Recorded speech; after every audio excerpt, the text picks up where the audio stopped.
nous allons voyager dans la lumière des vitraux de l'église Saint-Pierre-Esclien à Cussey. Cette église néogothique d'Indre-et-Loire a vraiment passionné des maîtres verriers du Xe et du XXe siècle qui ont réalisé un véritable catéchisme de verre à l'intérieur. Mais les 15 baies de l'église se dégradent. Je vous laisse regarder.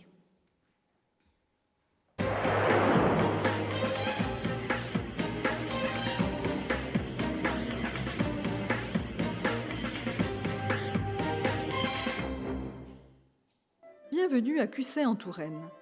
Cette petite commune d'Indre-et-Loire possède une église néogothique, Saint-Pierre-Esclien, édifiée au XIXe siècle.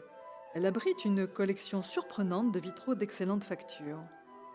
Ils furent réalisés en 1869 par un maître verrier de renom, l'Aubin de Tours, dont les œuvres sont aujourd'hui visibles dans de nombreuses régions de France. Derrière le maître-autel trône le Christ. Présentant l'hostie consacrée et le calice, il incite les fidèles à le suivre dans les cieux.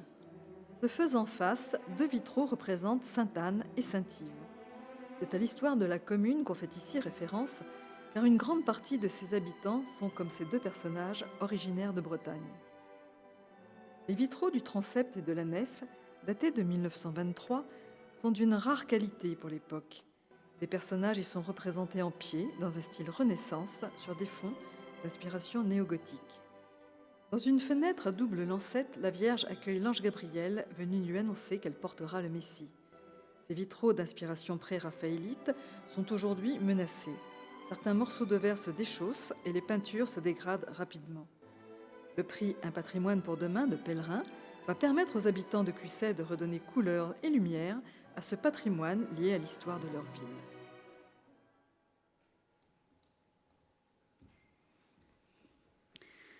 Alors j'appelle Monsieur Masselin, maire de Cussey, à nous rejoindre. Philippe, les 15 baies de cette église racontent le fabuleux savoir-faire des ateliers des maîtres verriers. Vous pouvez nous en dire un peu plus? Effectivement, on a ici, dans cette petite église de Touraine, l'illustration de la renaissance des ateliers de maîtres verriers en province au XIXe siècle. Et il s'agit d'ateliers locaux, puisque les verrières les plus anciennes ont été réalisées par l'Aubin, qui est un maître verrier de Tours, et qui a pratiqué essentiellement ce qu'on appelle le vitrail archéologique, à partir de petits médaillons, comme les verrières des cathédrales du XIIIe siècle. Et puis, les éléments les plus récents sont d'un maître verrier d'Angers, Merclin. L'atelier existe toujours aujourd'hui, d'ailleurs, sous un autre nom. Merclin a fait beaucoup de vitraux art déco, mais là, vous l'avez vu, c'est un autre style auquel il se réfère, notamment dans cette superbe Annonciation qui a beaucoup touché plusieurs des membres du jury, où là, l'inspiration est, comme ça a été dit, pré-raphaélite. On pense à de grands peintres anglais de la fin du 19e, comme Burne-Jones. Voilà, donc un très bel ensemble qui méritait assurément une restauration. Alors, Monsieur Masselin, vous êtes maire d'une petite commune de 600 habitants et c'est la deuxième fois, vous aussi, que vous demandez de l'aide à Pèlerin. Alors, l'urgence, là, ce sont les deux vitraux de la nef, Saint-Yves et Saint-Antoine de Padoue. Tout à fait. La commune, si vous voulez, s'est engagée déjà depuis 2 années à faire plus de 2 années à faire des travaux de rénovation dans cette église. On a commencé par le beffroi. Ensuite, on a fait l'électrification des cloches, enfin, on a fait des travaux divers. Et puis maintenant, on s'attaque aux vitraux.